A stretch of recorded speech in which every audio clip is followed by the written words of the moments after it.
Hey guys, so I came across this quote today on Reddit, and it says, "You can't go back and change the beginning, but you can start where you are and change the ending." And normally I look at these things and I get a little chuckle or I feel a little better and I just click away, but I felt compelled to share it with you guys because it really resonated within me, especially with things that happened to me recently.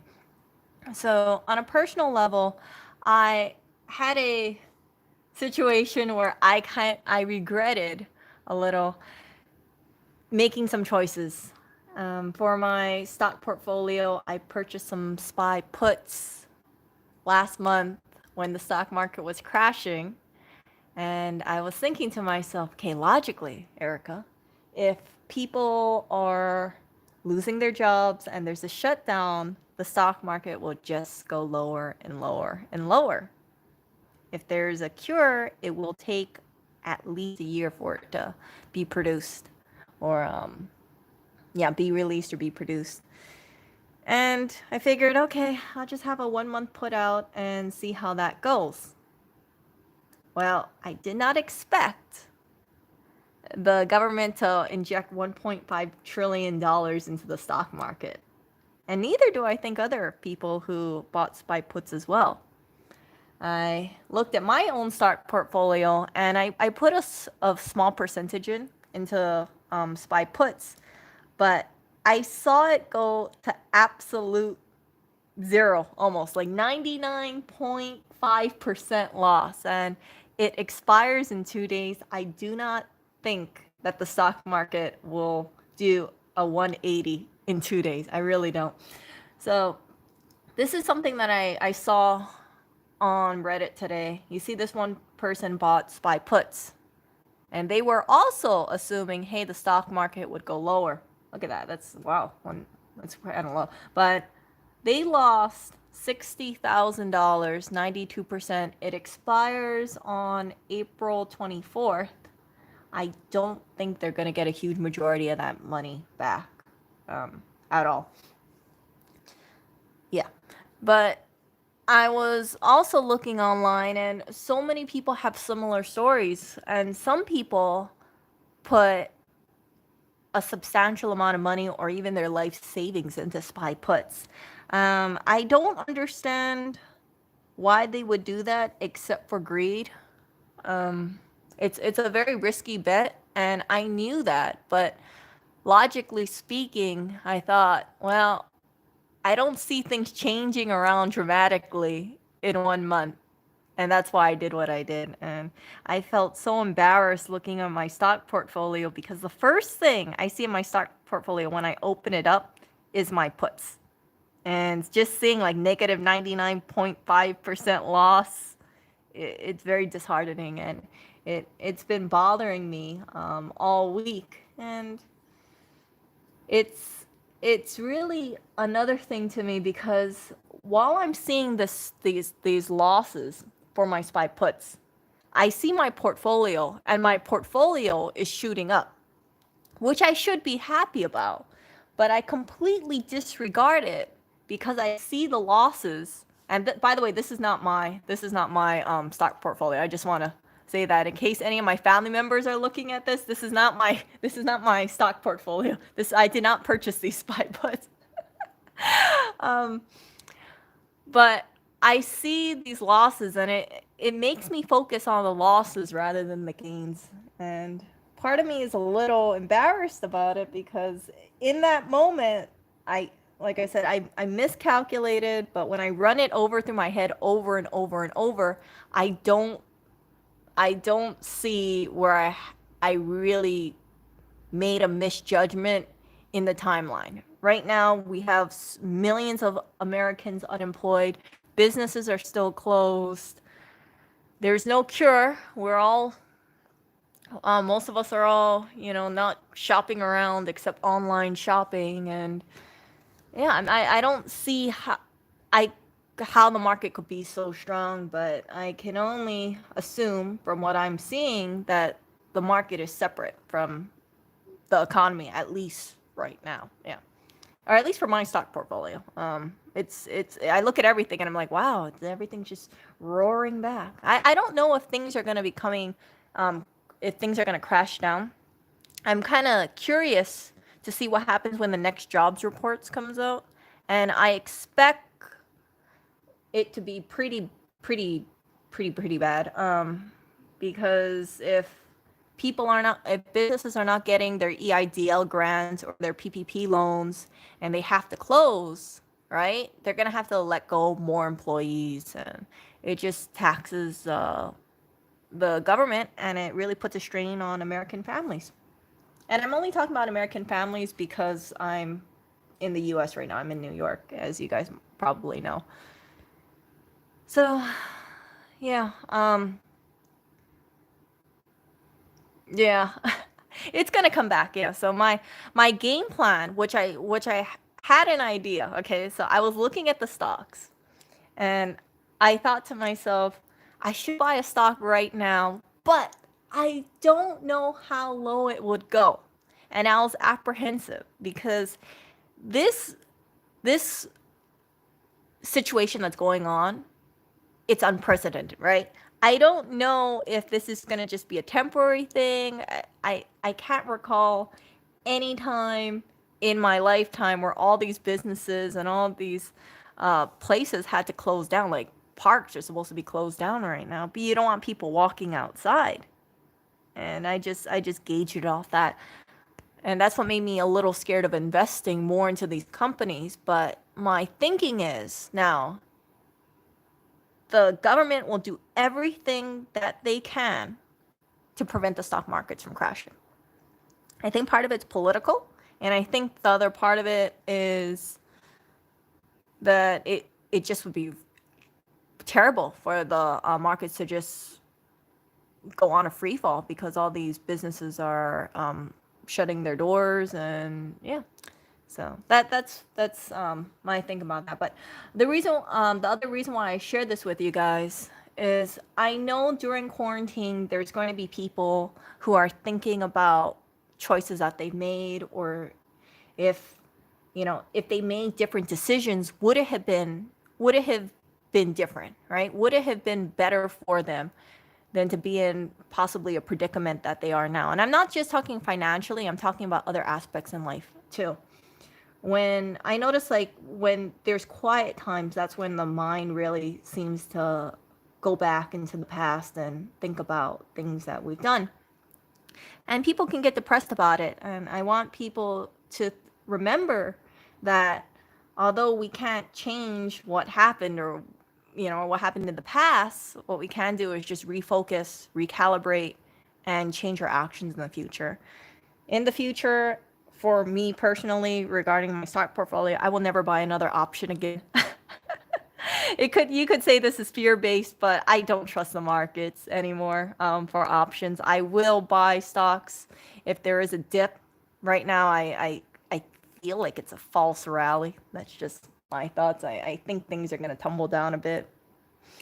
And when it does tumble down, I'm just going to hold on to stocks. That was always my intention for my stock portfolio: buy stocks, hold on to them for many years, hopefully. And see how it goes. Like my Roth account, right? You hold on to it as long as you can, and hopefully by the time I'm 65, everything's much better. Yeah. So that's all.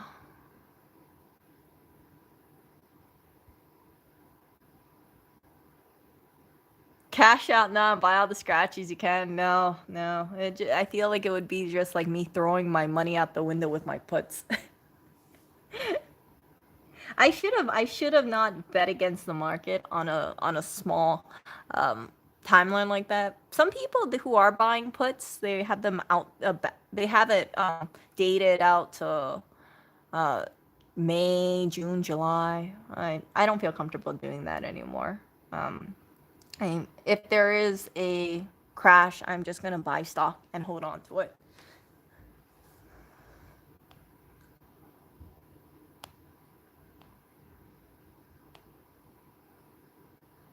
Yeah, some people said they buy gold, and Precious metals. There's been talk that I've read where people said that they kind of question how powerful the US dollar is going to be if we keep printing unlimited money, like money printers go brr. And I think, they do have a point there.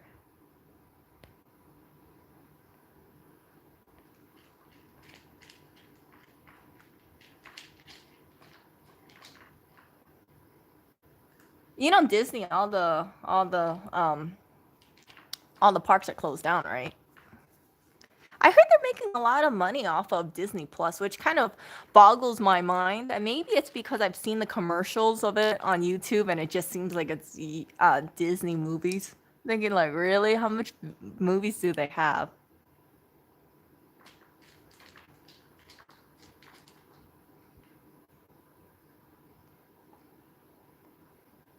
I thought you can loan money to friends. It's just, wouldn't that be? You have to have some sort of contract, though.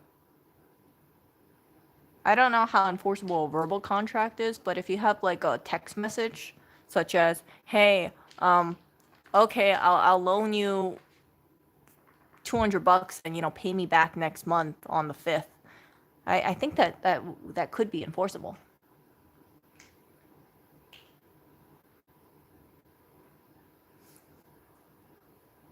But if I remember correctly, Disney, they're paying for the health care of their workers for 12 months.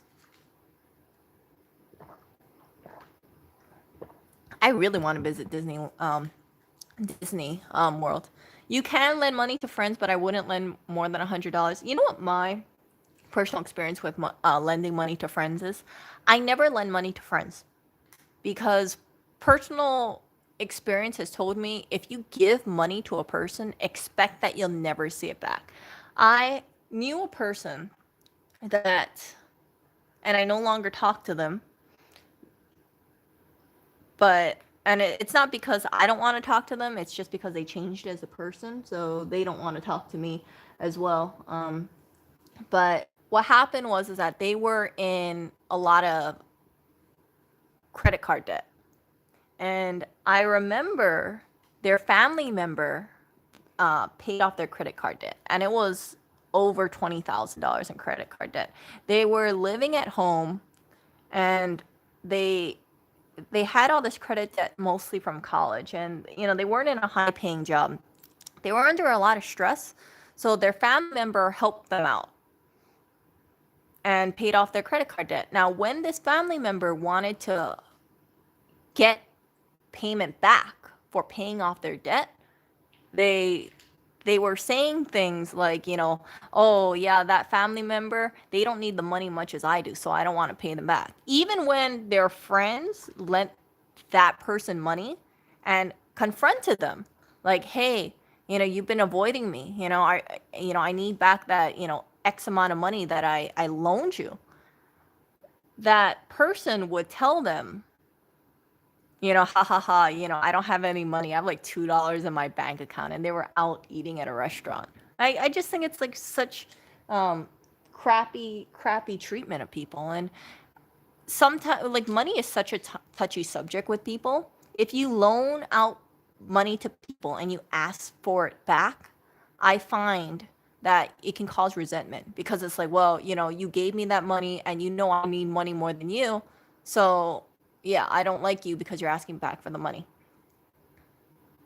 So that's why I don't believe in loaning money. If you want to give money, you can tell people that you're going to loan them money, but expect that you're not going to get it back. Expect it. Exactly. Exactly. Never loan money you don't intend gifting to them. It's going to cause tension. It's going to cause tension.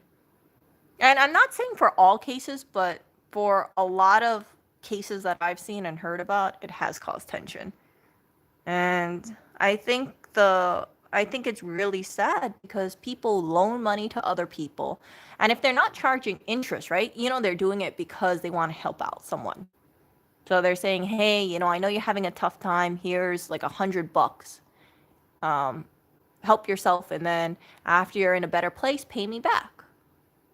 And if you don't have that much money and you're helping out a friend who's asking for money and let's say you need that money back because you're not in a great financial shape either, you can be seen as the enemy, and it can cause a lot of divisive feelings. And it's I and I find that it's very telling to me when I hear people telling me about other people in regards to money, and they feel as a, someone's a bad person for asking for their money back.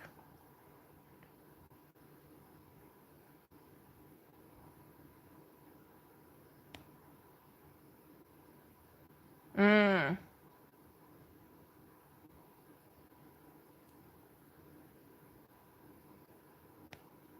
yeah.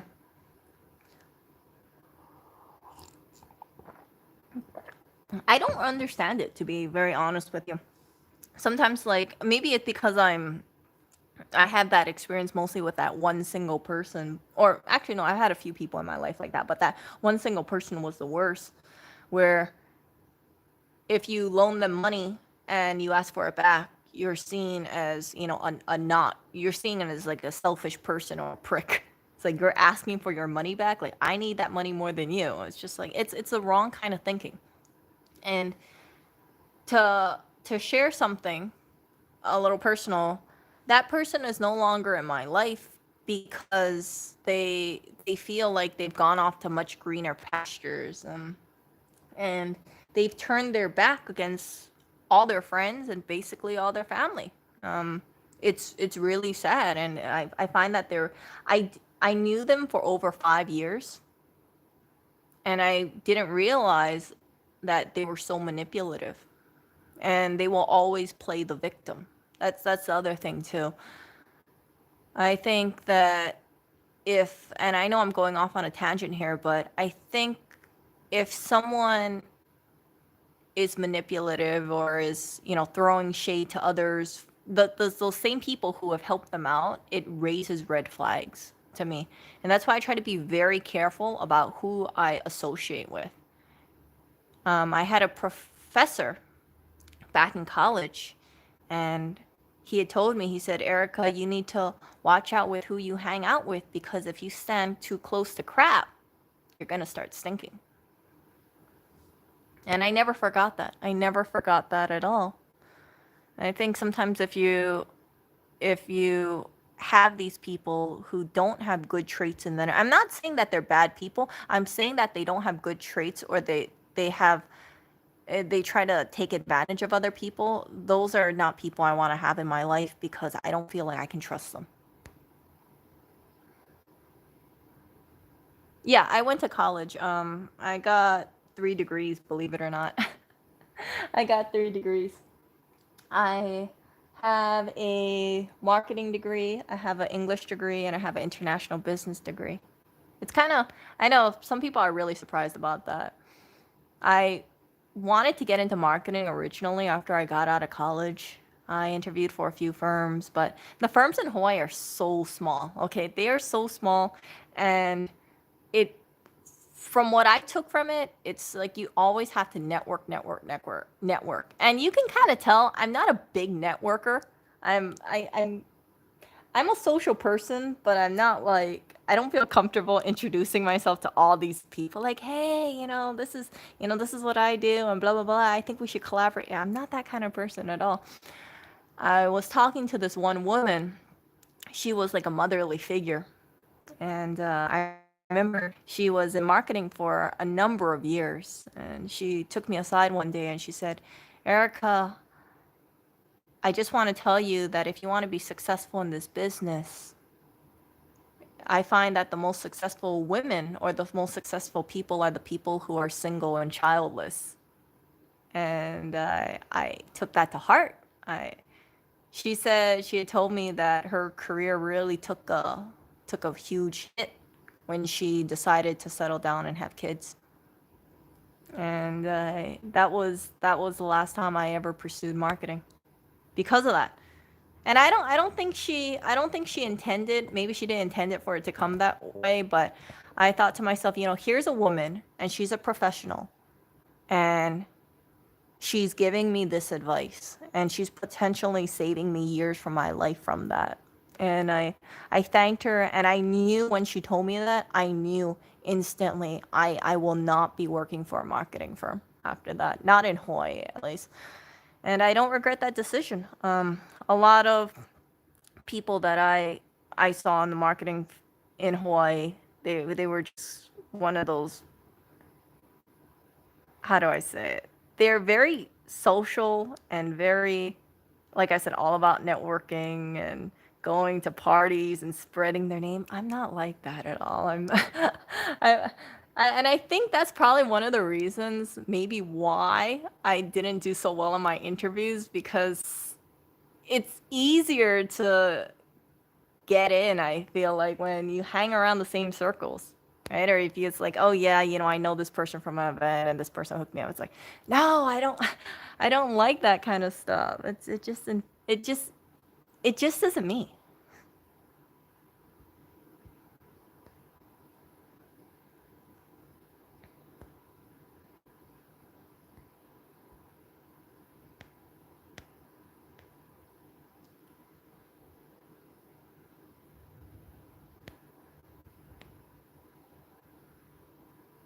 Yeah, it was for the marketing industry. It wasn't in general.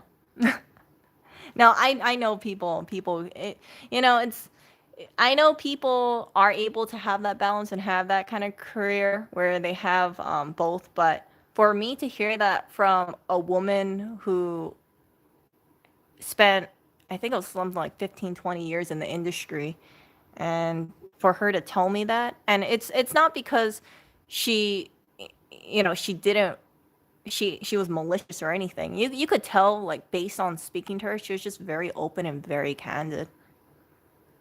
And I took it to heart. I really did. And I don't regret that decision.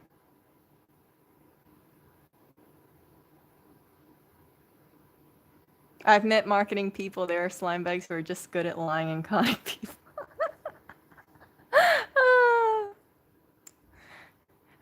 No comment to that. No comment to that. But yeah, I just wouldn't really fit in. I just, I just am. I think it's how do I say this? I just don't have that kind of gusto that I see other people have. Yeah, she was, and I appreciate that. I really appreciate that. I remember after that, people were telling me this, man, Erica, you wasted all that money on college. What a waste of a college education. And it stings to hear things like that. It stings to hear things like that. And then afterwards, I worked for a healthcare insurance company. Oh gosh, this is, you know what? This is deviating from my video. Oh my, I'm doing this again. So I noticed that I have these videos that I try to get to the point and then I deviate. Okay, you know what? I'm already on a tangent. Let me just get to it. So after that didn't go out well, I worked for an insurance company in Hawaii. And you remember how Lewis said that he worked for an insurance company and he left after 45 minutes? I worked for an insurance company and I wanted to leave a couple months afterwards, but I didn't leave because everybody told me. They said, Erica, if you leave and you don't have another job lined up, it's going to look bad. No one's going to want to hire you. You can't, you shouldn't leave. And one mentor that I had in my life told me, Erica, if you leave this job and you don't have something lined up, then I can't support that. And I was telling people about how terrible it was to work for that insurance company. So I was working for a big insurance company in Hawaii. I'm not going to name the name, but if anybody's in Hawaii, they're going to have maybe an idea what insurance company it is. So um, it is known to be pretty ruthless. They don't treat their employees well. And that's what people in the community told me after I got hired and after I started voicing these things. They are very mindful about their bottom line, and it comes at the expense of the employees. So for my department, I had to do billing and enrollment for for a certain sector of, actually, I'm just going to say it. I had to do Medicare, insurance, billing, and enrollments. And I originally thought, hey, this is going to be pretty straightforward. It's not what I wanted to do with my career, but hey, it's a job and it seems like it was pretty good. So I took the job and it was just so much information to learn. Now I'm not knocking on how much information that I had to learn. What I'm knocking on is the turnover. They wanted 99% accuracy or so. If someone called in, they wanted us to handle the calls within 3 minutes. And that's from beginning to end. So when you deal with customer service on the phone, whether it be phone, like the internet people or Amazon or any customer service position, if you're asked for a survey, do know that if you give them like anything less than like a 3 or below, that person might have to get pulled over to their supervisor and get their call analyzed. And it's really like putting a knife to someone's throat. So I was taking in these calls and I had the strict guideline where it's like you have to answer the calls you have to handle the call from beginning to end within 3 minutes, even complex questions. The problem is that when you deal with the Medicare population, you also have people who deal with dementia and people who are hard of hearing. So I remember I had calls where people were, this one woman, she said, oh, she had a breakdown over the phone because she was not used to handling finances, and she was sharing to me that her husband passed away and he took care of everything. And it's really painful to have to console the elderly when they feel alone and they feel vulnerable and they're crying on the phone, and you're looking at your call time and you're thinking, crap, this is taking way more than 3 minutes. And it turns into, do you just get off the phone and be curt with her and say, okay, I'm sorry to hear, ma'am, I'm going to get off the phone. Yeah, I hope you have a great day. Or do you stay on the phone and help them? I chose to stay on the phone for those kind of calls. And it's something that I don't regret at all, but it was always in the back of my mind that, hey, I'm supposed to just kind of be a robot. And I have all this standards. So people might think, hey, Erica's, being nice, she's helping these people out. But on a metric standpoint, I was not good. And I saw my coworkers just getting overtly stressed. And one person left. So we had a person who was doing federal enrollment plans. She was in the position for 3 years. And what happened is that she left about, I'd say like 5-6 months after I took the position. So there were 3 people on the phones who could handle the whole state for billing. I was one of them, okay? And we're supposed to be dedicated. Once our federal enrollment person, which is another insurance thing, left, you would think, hey, you know what? Hire a new person to do federal, right? Federal plans. You know what happened? They said, hey, we're going to save the money on this. We're going to get rid of her position and we're going to give it to these 3 people, but we're not going to give them an increase of pay. So I had more things to do, and the expectations never changed. It was pretty complex stuff because it's like you have all the stuff that she was doing and me and 2 other people had to do. It was just, and I should have left, but I thought to myself, well, Erica, this is normal. This is a job. This is what you have to do. And that's how they get you in these jobs. They have this whole, additional duties as assigned. And it was really something. So I had to answer the calls for billing. I had to do those federal things as well, help process that.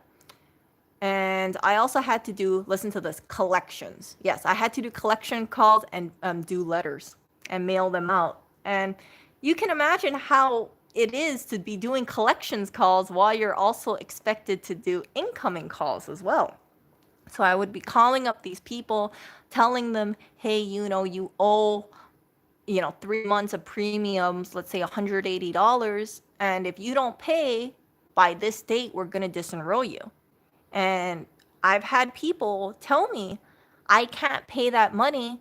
I'm eating sardines, and my daughter is eating sardines as well. We simply don't have the money to pay. And she's wailing on the phone, and I can't help her because my job is telling her, pay or we're going to disenroll you. And it's that simple. I mean, like, we gave her, I think she had the option of probably switching over to a zero premium plan, but I can't remember the the thing of I the this the whole thing about it, but I do know that if they didn't pay that outstanding balance, then we would just disenroll them from the plan. And it's really hard. So yeah, I was getting to work about like 7:30 a.m. and I would be coming home a lot at 6 p.m. And the sickening thing is that I look back and there was this rule, there was this unwritten thing amongst us where after a certain time we would just clock out and still continue to work. I know that's not, you're not supposed to do that, but when you see your coworkers doing that stuff, then you've kind of follow suit, especially when this is your first job out of college. And then 1 month, 40% of my team left. And that was hard. That was really hard because standards don't change. And then I got stressed out because then I had questions from like a new supervisor, like, what are you doing with your time, Erica? How come you can't handle this stuff? Why are you taking so much overtime? And yeah, it got to me so bad that I broke out in eczema, like patches all over my arms, and then I had to go to the doctor repeatedly for gastritis and GERD. First time I've ever had that. So I would have this like burning sensation in my stomach because I was so stressed out, and I kept going to the doctor and they were alarmed. So I had to get a colonoscopy and endoscopy to check if I had ulcers. Thankfully, I didn't. And a colonoscopy, endoscopy, you have to get put under anesthesia. They have to put a camera scope, if I remember correctly. Not one of the things that I like to really ever do in my life again, but I remember my doctor got to a point where he said, Erica, I'm going to recommend that you quit this job. And after he did that, he confessed to me, he said, with that company that I worked for, he had seen other people have similar situations, but he just didn't want to tell me it. He said that he saw women who were getting overtly stressed out at that same company. And yeah, they refused to quit their job. And I think some people thought I was crazy. Some people probably thought, oh, Erica, you're such a weak sauce. Don't you understand? Like, that's probably not that bad. It's not that bad. But when you have so much stress on you and so much guidelines and metrics, and people start leaving and the metrics don't change, it's really putting you between a rock and a hard place. So I left that job with the doctor's note for health reasons, and I'm very thankful for it. I don't care if it's TMI, because if anybody, I think a lot of people have to do a colonoscopy or endoscopy in the future. So it's not a big deal to me. But yeah, what I'm trying to get at is that after that experience, I couldn't, I can't change the past on that, but I definitely reevaluated things in my life, and I said, oh my goodness, I never want to have that kind of life in the future. And here's another sad thing that I want to share about that company. There was a guy, and I'll call him T. I'll call him T, okay? There was a guy named, actually, you know what? Yeah, I'll just say his name because I have nothing bad to say about him. There was this guy named Terry, and he worked at that insurance company. He was in a wheelchair. He lost both of his legs. And I remember he was under so much stress. I would see him working long hours, but whenever he saw me, he would always have such a kind smile on his face. Or when he saw other people too, he would say, "Oh, how are you doing today? I hope you're doing well." And I knew he was under so much stress because I could see it on his face. And he was never mean. He was overworked. He said that jobs were being consolidated, and him and his coworker had to handle these things, and they had so much work to do. And the only good thing is that they were getting overtime pay, and he was 5 years away from retirement. And I remember he told me, hang in there, hang in there. And I told him, hang in there too, Terry. You only have 5 more years until retirement. I quit that job. After I quit that job, I tried to keep in touch with Terry every so often.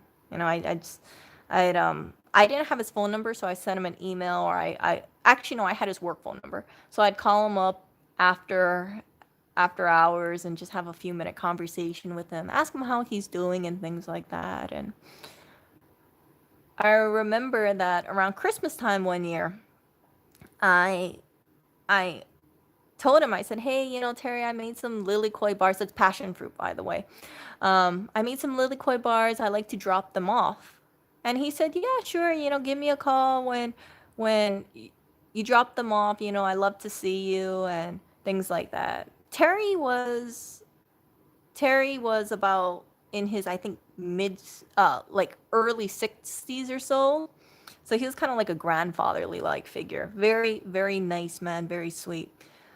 Like I said, always was pleasant, even though he was under so much stress. And I forgot to drop off the lilikoi bars to him. I lost track of time, and I thought to myself, "Don't worry, Erica. The lilikoi bars aren't good anymore, but oh well. Next time I see Terry, or next time I give him a call, I'll check up on him or something."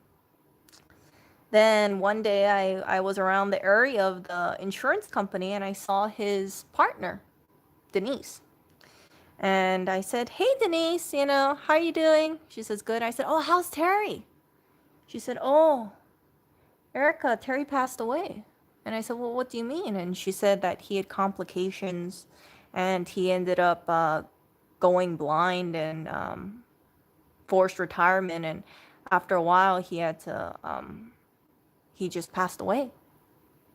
And I was so shocked when I heard that, because I remember Terry was really looking forward to retirement. He really was. And I knew that job was killing him, but he wanted to, get the benefits, like the pension benefits and retirement benefits, from working that job for so many years. I think he had worked there for like something like 20 years or so. And he never got to see really retirement. He was forced into retirement because he lost his vision. And yeah, and I never got to speak to him after, I offered to drop him off the lilikoi bar. So I had no idea. I had no idea that he not only was forced into early retirement, but he also passed away. And that had a profound change in my life, because it really made me realize how fragile life is, and how even through such a crappy job and being under such high stress, Terry really had so much dignity. He had so much dignity, and he was always kind to people. I mean, he could have been a total jerk. I knew people who were jerks in that company because they were under high stress and snappy and things like that, but he never was. He never was. He was always kind and sweet, and that's why I've always tried to follow by his example. Even if I'm stressed out, I try to always keep my mood in check. And I don't think it's good to be, anything but kind and mindful to people, even if I'm going through a bad time. It's just not right. Yeah, and that was one of those things that, yeah, that really have made a lasting impression on me.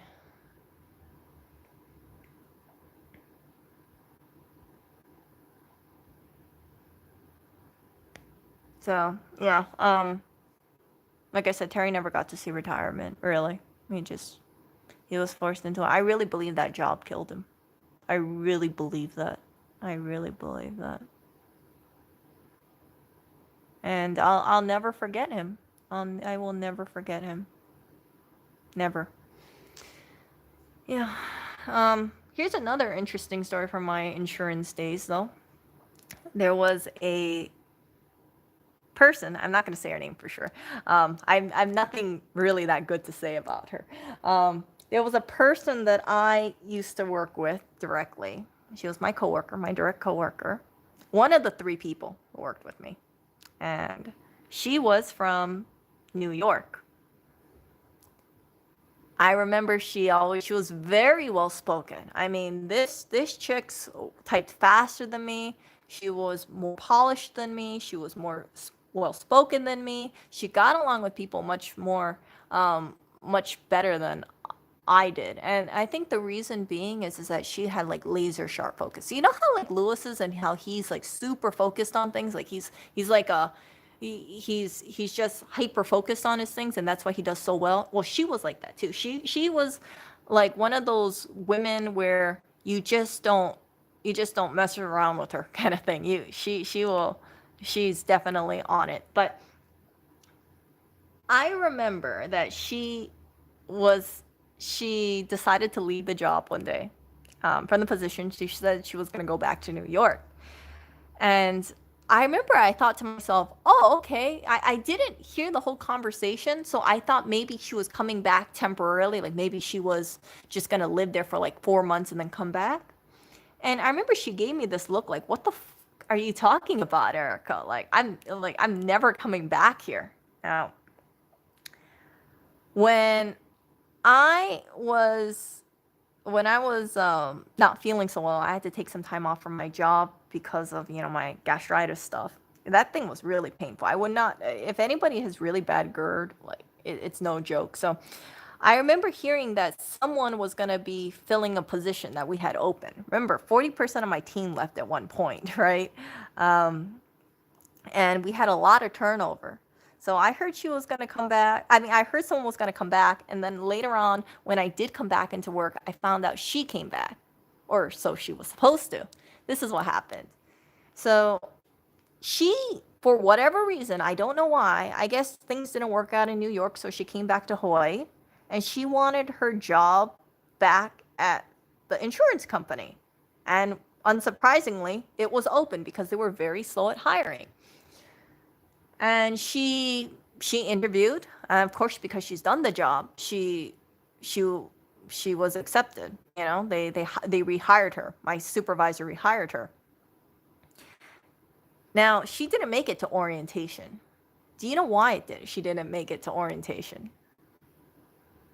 Any idea why this person who had a good track record of being a good employee could not make it to orientation? Speculate here.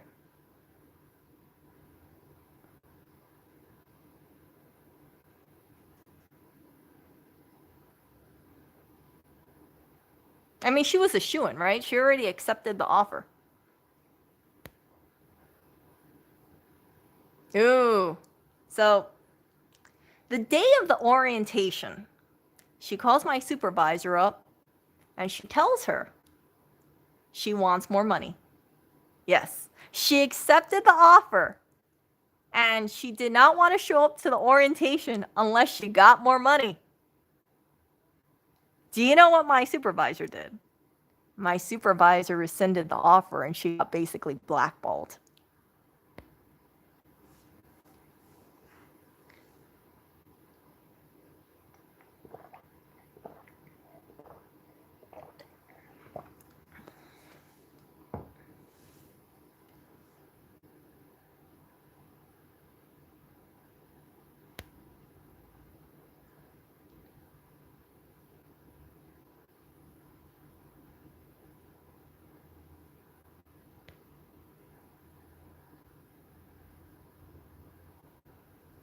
Yeah.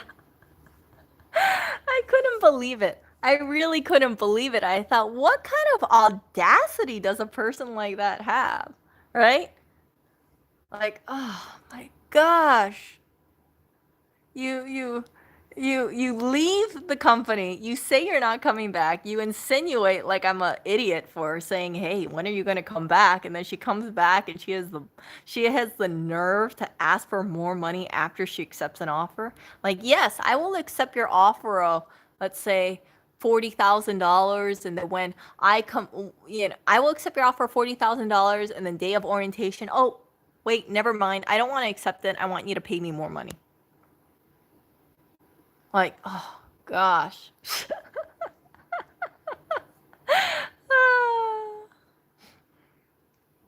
No, I didn't know about her from a supervisor. I heard from another person. It wasn't the supervisor. They actually they were actually very mum about it. They said, "Oh, a turn of events happened and things just did not pan out." Yeah.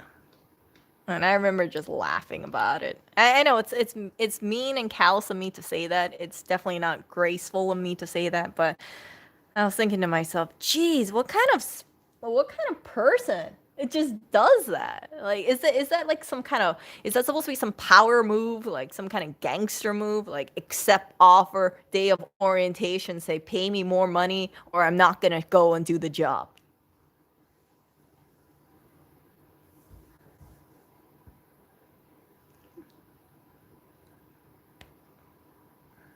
I don't know. Maybe I don't know if this happens in New York or something. Sounds like she had something else lined up and more wanted to see if she could get more money out of it. You know, the thing is that the person who told me this, it didn't sound like she had another job lined up. Because I think they would have disclosed that to me because they knew her.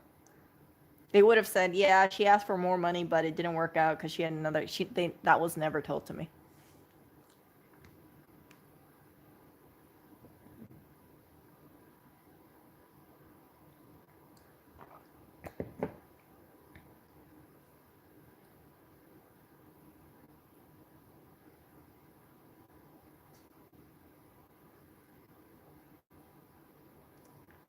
Yeah, so all in all, if anybody wants a job that will probably be high stress and not worth it, and you should work for a health insurance company, I would not recommend it to anybody. I would not even recommend it to my worst enemy.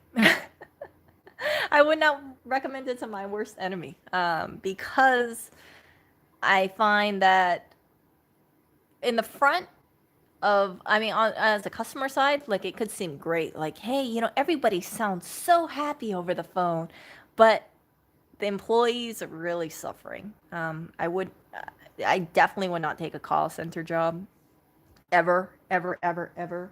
It's not good to have all your calls recorded and then played back to you and the metrics and yeah. And it seems like when you talk to a person on the phone, if you think all they do is take calls, it might be very, very flawed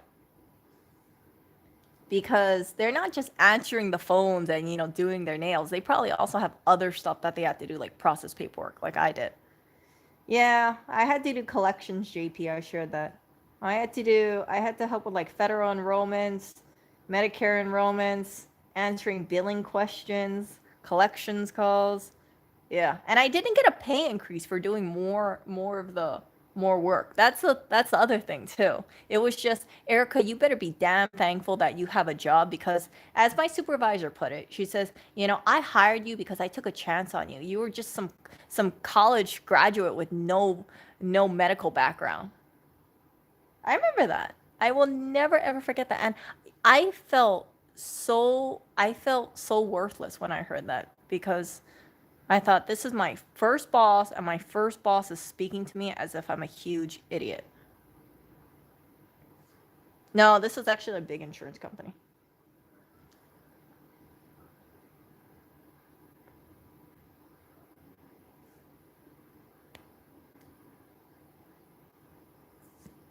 They paid me like 15.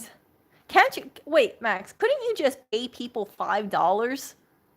Couldn't you just pay people $5 um for having them just sign a paper? Like, hey, if anybody wants to make a free $5, just sign this paper saying you that I showed you this product. And did they actually verify it, or could you just write something like, uh, Sandra Lee. I showed it to Sandra Lee and also Mark Smith and all these fake names.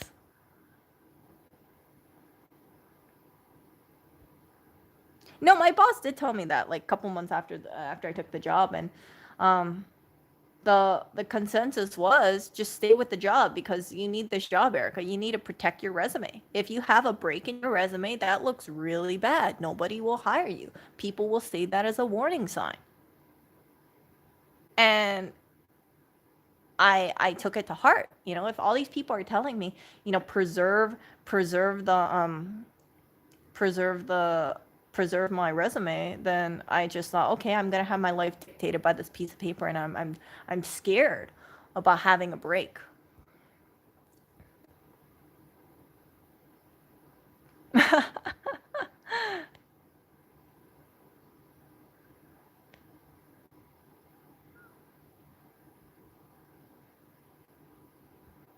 Ah, you showed real people. Ah. Max, you could have, you know, come up with a bunch of fake names, pay some guy on Fiverr to make some fake calls. Like, yeah, you know, this guy, his name is like, you know, Frankie Salumo, and yeah, you know, he can attest that I showed this thing to him, and he lives on blah blah blah address, and you can give him a call. This is his phone number. He'll call you.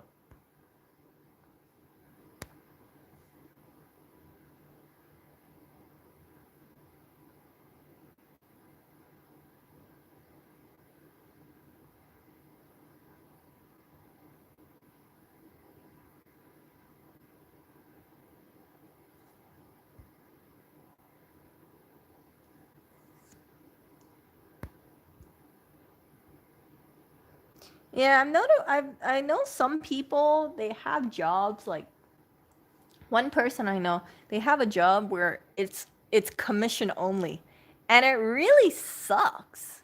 It's not a real estate job, but it's selling insurance, and the company says like, yeah, we're gonna pay you on commission only. I was like, oh my god, that's painful. It's painful. I could never imagine working for only commission. And if it doesn't, you know, it's like selling life insurance. It's like, yeah, I've never heard of your company before, but I want you to, you know, you've never heard of my company before, but I want you to buy life insurance from me, or health insurance, or whatever insurance. It's like, what? I think most people, when they buy insurance, you want big companies.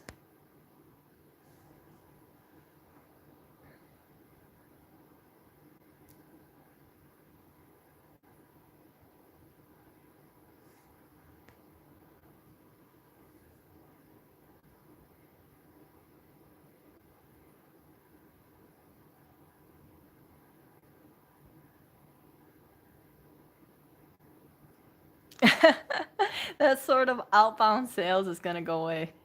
Yeah, I don't know. I think it's always gonna float around. Which reminds me, what are your guys' thoughts about MLM stuff? As you guys may be very very aware of, I really like wearing clothes from a certain MLM company because it's very comfortable. But I've been reading into the company, and I think it's absolutely terrible about what the what happened um to the employees. I mean, not the employees, but the consultants.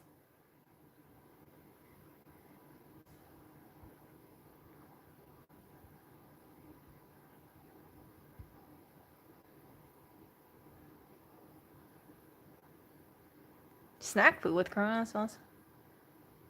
Ah. Why would the big stores want more than she can supply?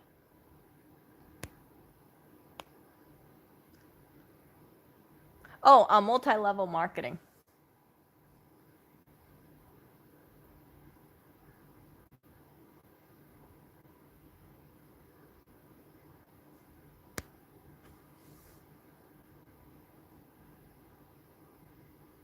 So I had a total fail on this one clothing item I bought. Oh my goodness, it's okay. So there is this company, and it's called it's like t-shirts used to. No. Okay, so let me show you. Oh, let me grab it.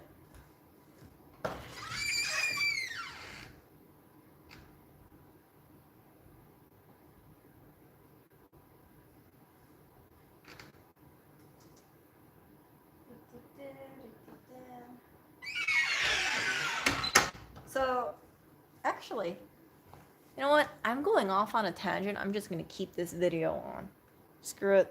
I'm just going to go off on a tangent here. So, there's this company, and you guys might have heard about it. See this? Most of the stuff that I wear is from this company. And the reason being is that it's comfortable. Now, I'm not trying to sell you guys on this stuff. I know most of you guys are probably male anyway. But the thing about this is the way they made money is, let's say this legging, for example, they might sell for, actually I think the Disney one was more expensive, but let's say they sell it for $21, right? They will buy it from Lularoe for $10.50. So the consultants are buying all these leggings, and they don't have a say on the actual design. They just get whatever prints the company sends them. So they say, I want Disney leggings, and Lularoe will sell them a bunch of Disney leggings. And they buy it from the company for $10.50, and they're trying to sell it for $21. So whatever the difference is, right, the $10.50, they sell it for double. They make that profit. Yeah. So, no, I'm assuming most of the people here are male. So you have people, and I think the initial buy order for the company was about $6,000. So they bought $6,000 worth of product, trying to make $12,000 off of it. Now the thing about it is that you see the prints look okay. They made a lot of ugly prints, and when I'm saying ugly prints, I'm saying prints that people could not sell. Now the way they got rid of those prints or the way that they made money for the consultants is that they were encouraged to buy more stuff. So hey, you got ugly leggings, don't worry, just buy more leggings, you'll get more pretty stuff, and maybe you can sell them. And at the end of it, and they didn't just sell leggings, they sold other styles as well. They sold dresses and tops. But at the end of it, you have these people who have like defective clothes where it might have a hole in it because the leggings are made so shoddily. Oh, guess who's home? Hello. Hello. Hello. I have food on the table for you. I can't get my jacket off. Oh, you want me to take it off for you? It's I a was- straight jacket. I was telling people about hey, you got the thing stuck, that's one. Oh yeah, you got it stuck on the fabric. Let me try to shimmy it out. There you go. There. You're free. Why are you tossing your mittens over here? Don't toss your mittens. Here. Can you hang your jacket up? Oh my gosh. You're freezing. You're freezing. Hey. You're Hey. freezing. Hold your mittens. Go ahead and do Huh? Oh, thank you. So, mittens. yeah. So I have so many leggings because I really like their leggings.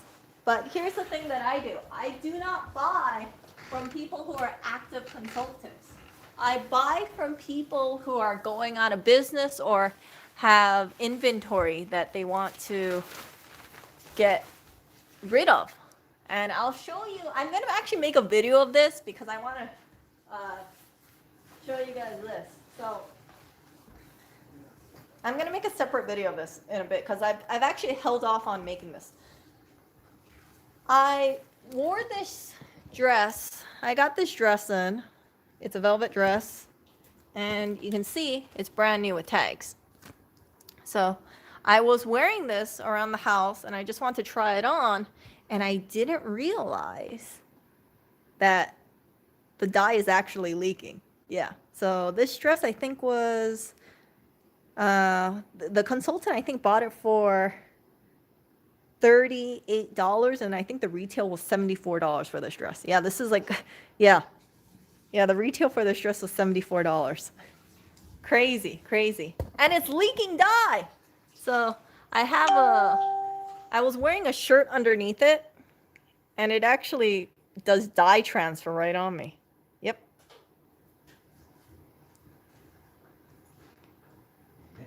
And I just couldn't believe it. And here's the thing.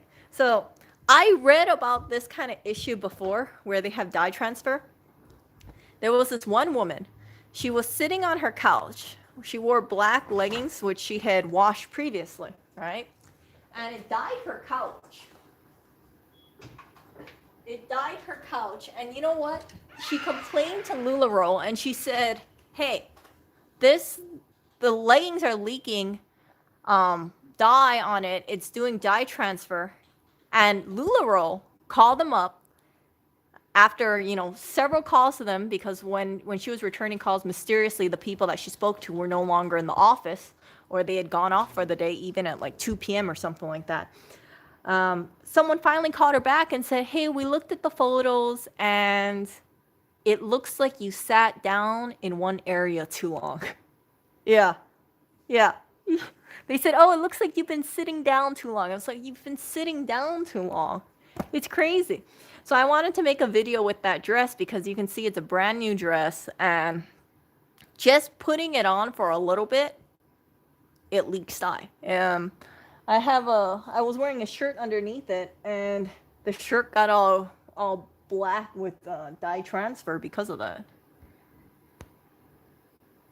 Yeah, I'm gonna have to run it through the washer, but I'm pretty damn sure that woman who wore the leggings, like I said, it was not her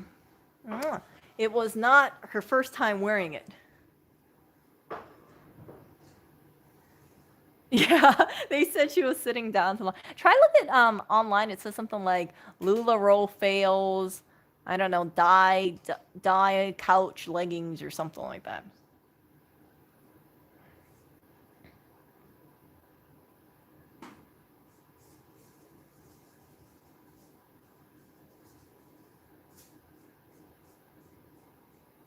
Yeah, I try to wear clothes that is easy to take care of. So I wear a lot of cotton.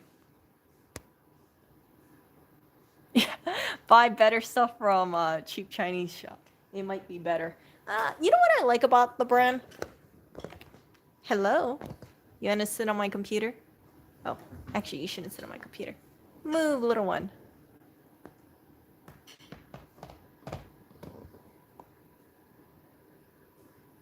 Oh, what's that face?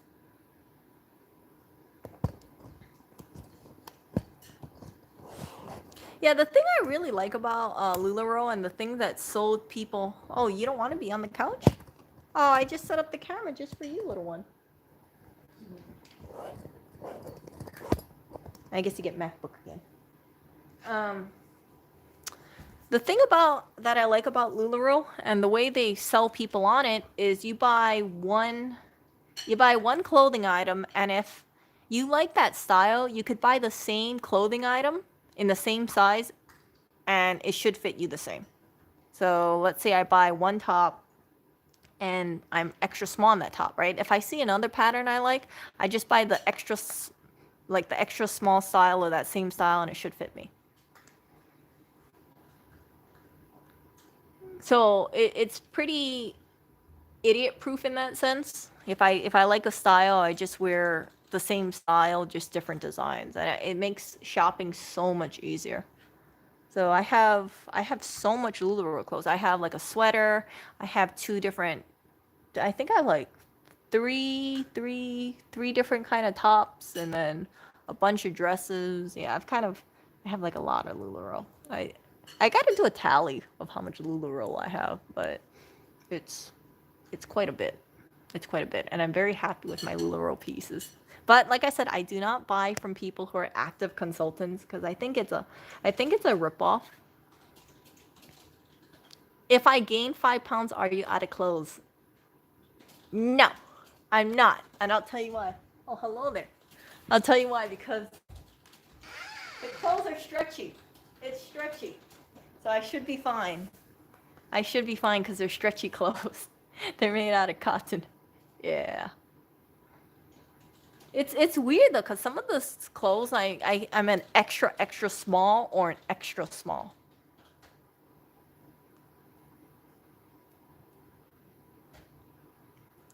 But there is a lot of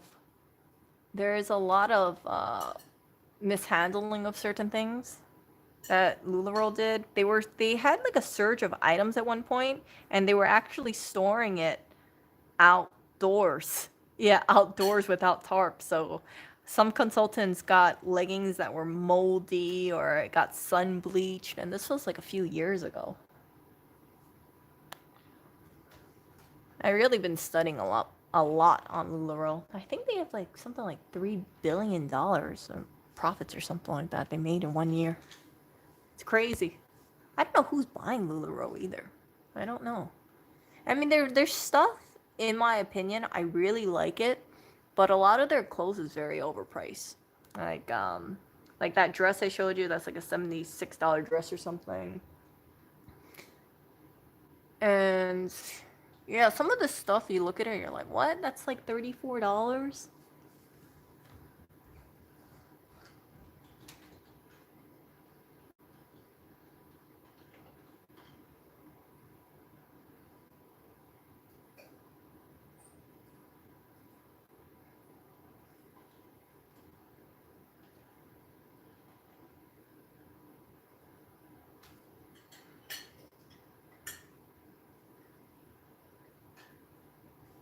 Yeah, like something like this. I mean, it looks. I'm not a big fan of this top, but something like this, I just looked at it and I was like, I don't think this is like worth $35 or so for it. Maybe it's. I just kind of looked at it. I was like, it's kind of flowy. It's nondescript. Like you can't tell it's worth that much money. I mean, like some people might think I just bought my clothes from Walmart, which is totally fine. For that amount of money, you should be wearing it every day. No, I didn't pay $76 for it. I didn't. That black dress that I showed you, no, I didn't pay $76 for it. I think I spent $5 on it. $5 shipped, I think. I couldn't understand why that person was getting rid of it so cheap, and now I know. I was like, why is it so cheap? I was like, oh, it looks great. And then I get it and I try it on and I have black all over me. Arg. Yeah, no, it retails for 76. So I think the consultant paid about um like 30, 32, 34 for it, whatever it was, and then they mark it up double. So that's the way the consultants make money. They they buy it for 50, they buy it for half the price that they sell it for. And as I was saying, they don't know what colors or what patterns they're going to be getting. They just know what style they're getting. So this, for example, is, I think it's called a perfect tee. So whoever got this, they ordered a perfect tee, but they didn't know they were going to get this color. They just got like, this is one of the random colors that came with it.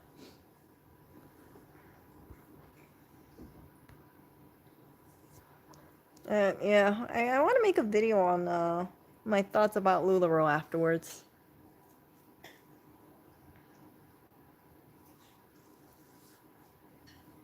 I really want to wear that black dress, but I have to wash it. And I've colors can be changed, especially darker.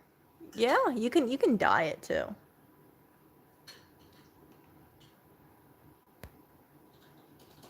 Yeah. Anyway, I'm gonna talk to you guys later. I need to get moving and do a few things around, but it was nice talking to you. And I don't know, maybe I'll make a Lularoe video. in a few days or so. I really want to wash that dress so I can try to remove the dye.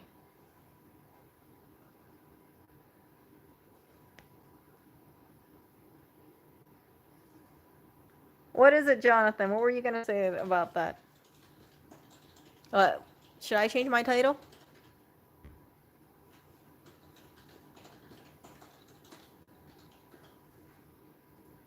I think I did do tie dyeing back when I was in grade school. Long, long, long time ago.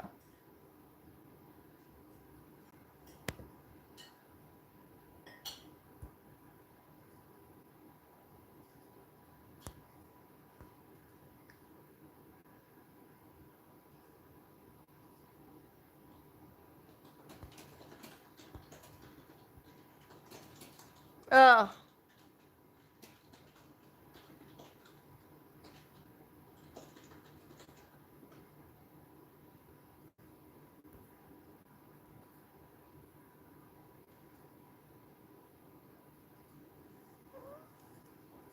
Oreo, stop that.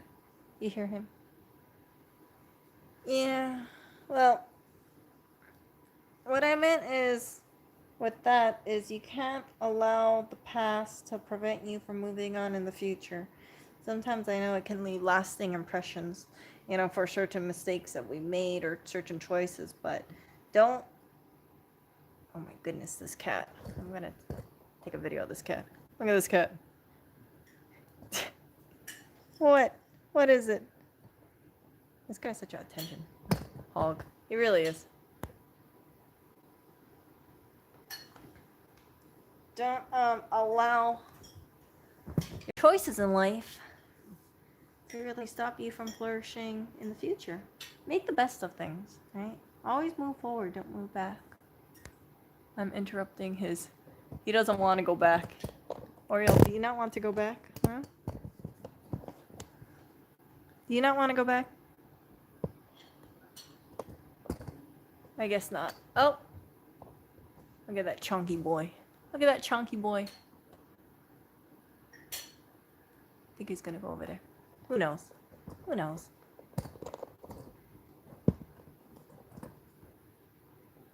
Actually, Jonathan, do you mean that, when you say that, do you have the, are you,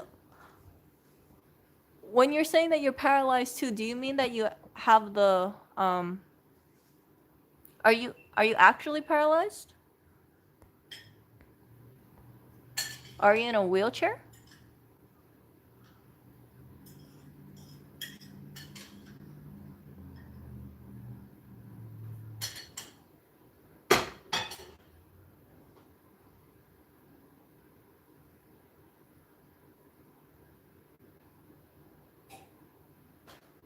Oh, no, because I was going to ask you, has the quarantine made it harder for you to move around if you were in a wheelchair?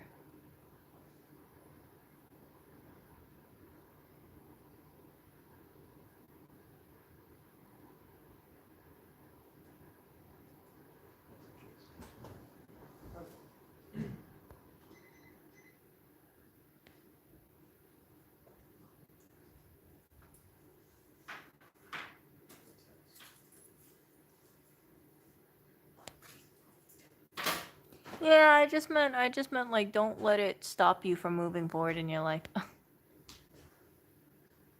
It's a lot more difficult to move forward sometimes, especially when you're living in the past and things like that. Yeah.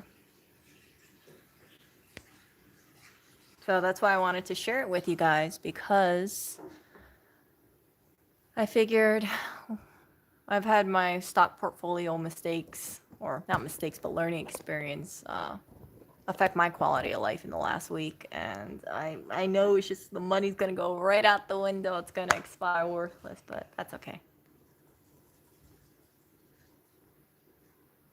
Yeah. Because I figure that, certain people, they might be used to getting their food from certain restaurants or nearby ones, and if they're closed, it makes it a lot more difficult for them, right? Like, they would have to rely on food delivery or go a farther distance.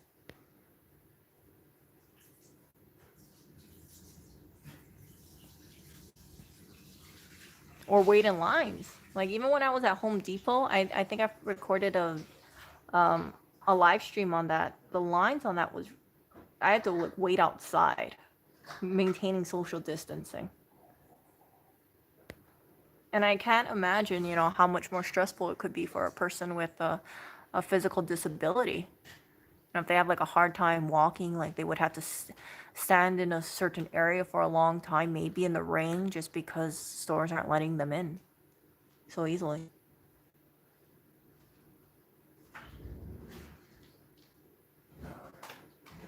Well, well, it looks like you know who is recording a video right now, so I will talk to you guys later. Stay safe as usual, and have a good night. See ya.